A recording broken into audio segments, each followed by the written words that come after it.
Hello tout le monde, j'espère que vous allez bien et bienvenue dans cette nouvelle vidéo. Aujourd'hui je me suis dit que j'allais me maquiller avec les produits les plus chers de ma collection. C'est une vidéo que j'avais déjà faite il y a un peu plus d'1 an et demi, presque 2 ans je crois.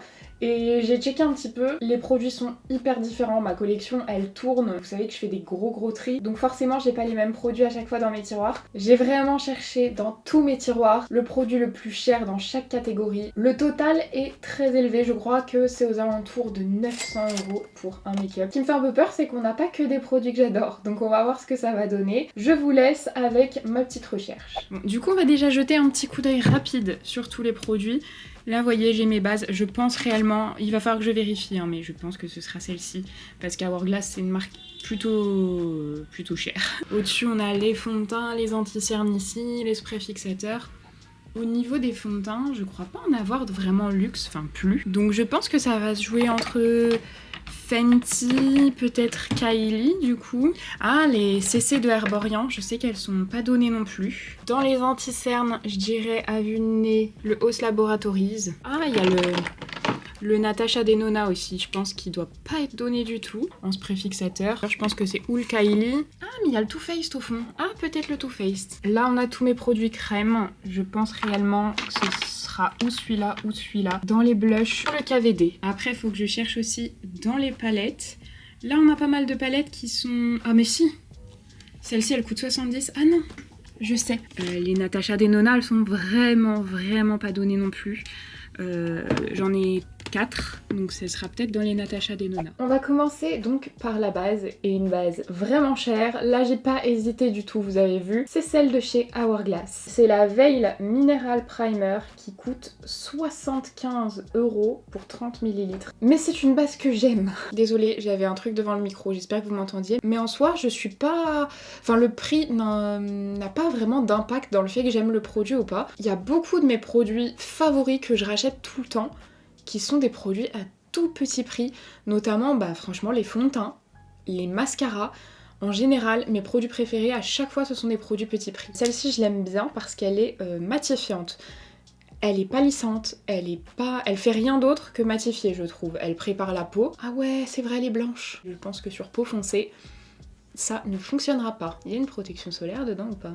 SPF 15 pourtant. C'est pas énorme. Au niveau du fond de teint, très grosse surprise. Vraiment, je pensais pas que ce serait lui. Le fond de teint le plus cher que j'ai, et vraiment de loin, c'est celui de chez RMS Beauty. Celui-ci, on a la pompe qui sort comme ça. C'est le Re-Evol Fini Naturel. Et ce fond de teint coûte 62 € pour 29 ml. Il y a 1 ml de moins que dans les autres fonds de teint, je sais pas pourquoi. C'est un fond de teint qui est rechargeable par contre, je crois, donc on peut acheter juste la recharge. J'ai la teinte 00, je pense que ça va être un peu clair pour actuellement quoi. Franchement je sais pas trop parce que ça fait un moment que je l'ai pas utilisé. Oh franchement je pense que ça va aller. Ah ouais, nickel. Ce sera de la couleur de ma peau, donc du coup un peu trop clair par rapport à tout le reste de mon corps, mais on réchauffera plus tard. Je vais l'appliquer à l'éponge, c'est un fond de teint que j'aime bien. C'est une marque naturelle, RMS Beauty, qui font de vraiment très bons produits. Pour le coup, c'est un fond de teint que j'aime bien, il est bien couvrant, il a un beau fini pour un fond de teint naturel. Je crois qu'il est pas hyper matifiant de mémoire. Là il est... Ah oui, je me disais, j'ai fait mes screens à 8h38, mais non.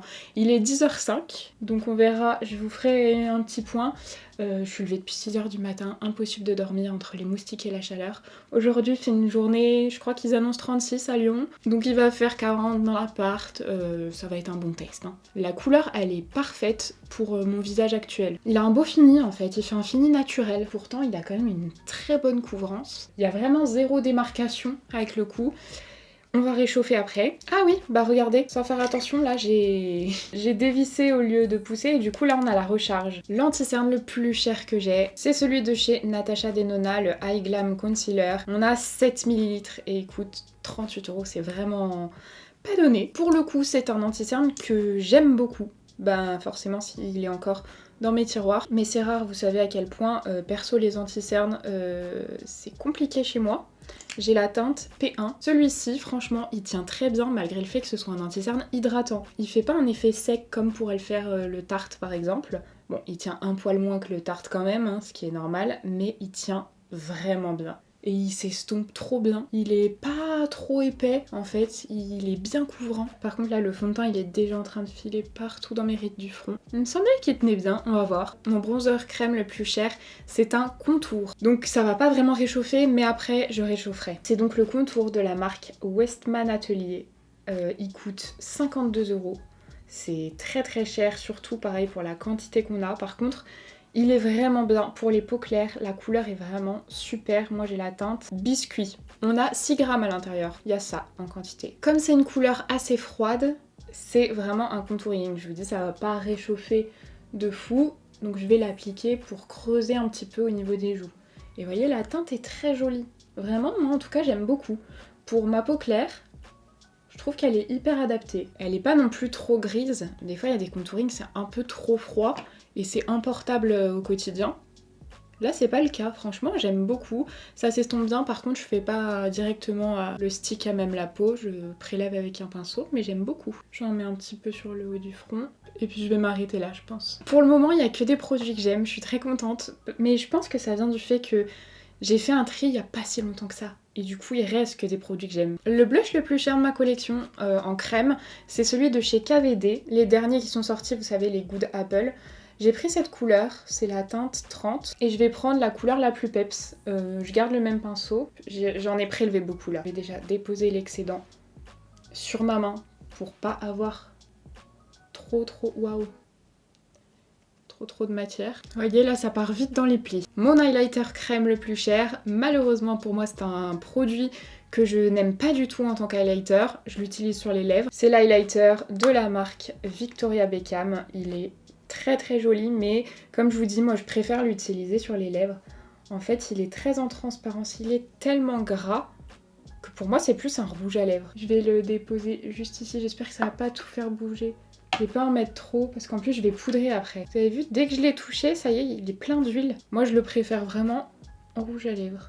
C'est pas moche hein, mais je pense qu'il faut pas avoir une peau grasse parce que si je poudre ça, ça va juste faire un effet matière bizarre et moi je suis obligée de poudrer. Je vais le mettre sur les lèvres. Franchement sur les lèvres c'est nickel, ça fait un baume à lèvres. Pour la poudre, je suis ravie parce que la poudre la plus chère que j'ai, c'est celle de chez Huda Beauty, donc ma poudre préférée que j'ai dans la teinte Pancake. Elle est à 39,90 pour 20 grammes. Franchement je trouve que c'est très correcte, vu la quantité et la qualité, moi je la trouve pas hors de prix. Je poudre le contour des yeux et je poudre tout mon teint. Ah ça colle. Et voilà, une fois poudré, il y a absolument zéro lumière qui ressort de l'highlighter. Maintenant que c'est poudré, on va réchauffer et mon bronzer poudre, on va dire, le plus cher, c'est un bronzer mi-poudre mi-crème. C'est le bronzer de chez Charlotte Tilbury, le grand comme ça.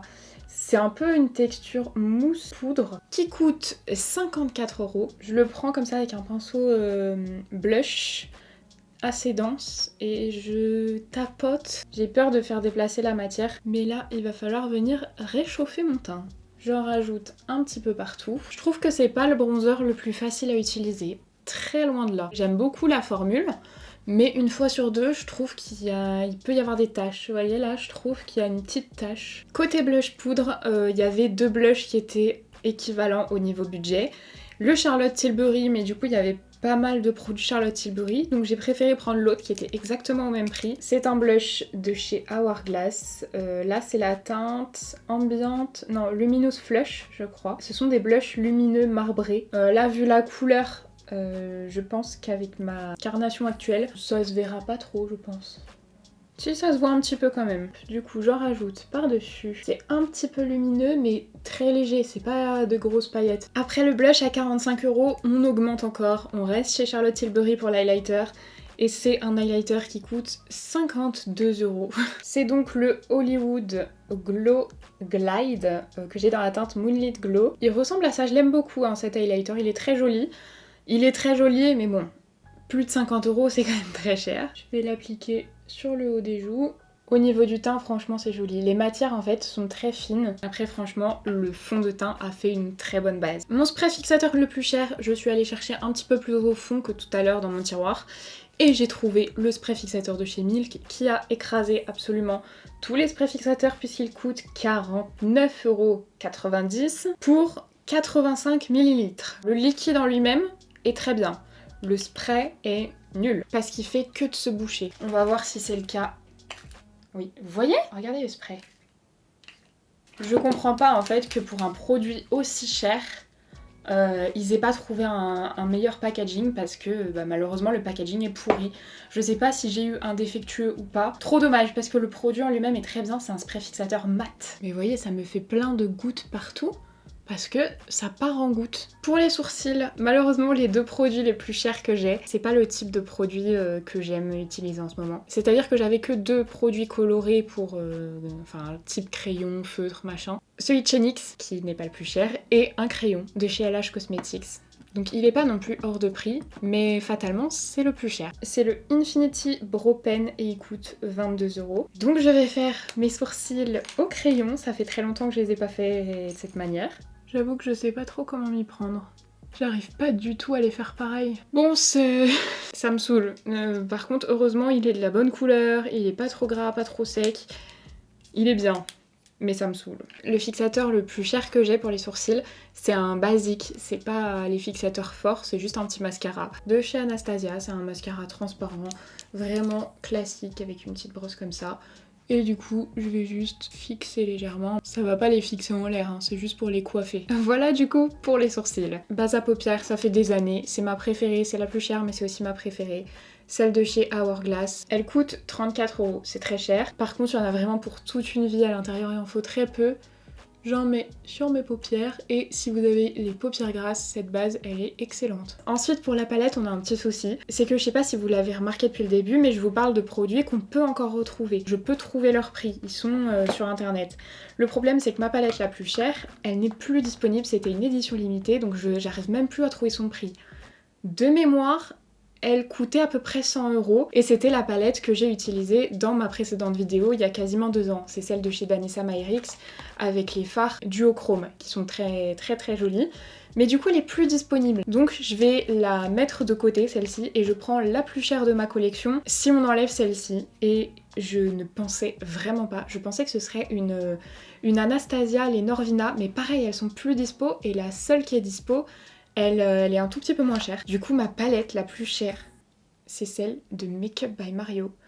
Petite, comme ça. Elle est même plus chère que les Natasha Denona. Et je pensais pas, les Natasha Denona, elles étaient à 73. Celle-ci coûte 75€. C'est très cher. On est sur des neutres. Les pailletés, par contre, sont magnifiques. Si vous avez un budget conséquent, je vous la conseille. Après, c'est pas un indispensable. Ça sert à rien de se ruiner dans cette palette. Par contre, si vous avez le budget, elle est vraiment bien et que vous aimez les neutres, forcément. Les mats, ça reste assez classique. Ce sont des fards mat, j'ai pas grand chose à dire dessus. Ils sont bien pigmentés, ils s'estompent bien. Je dirais par contre qu'il manque un beige clair, parce que celui-là il est pas si clair que ça. Je continue le make-up avec le même pinceau. C'est vraiment une palette que j'emmène un peu partout. Je trouve qu'elle est pratique. Regardez, ça fait plein de petites gouttes de sécheresse. Le spray fixateur, c'est pénible. Ça fait comme si je pelais. Et je vais mettre 2 fards lumineux. On verra pas les belles paillettes, mais mon fard préféré c'est vraiment celui-ci. Je sais pas comment vous montrer. Il a vraiment des paillettes de plein de couleurs, il est très beau. Là je me dis que je vais mettre 2 fards, donc je vais prendre celui-ci. Et je vais le mettre en coin externe. Alors les paillettes sont très belles, par contre je trouve qu'il s'appliquera mieux au doigt. Il est un peu plus sec que les autres.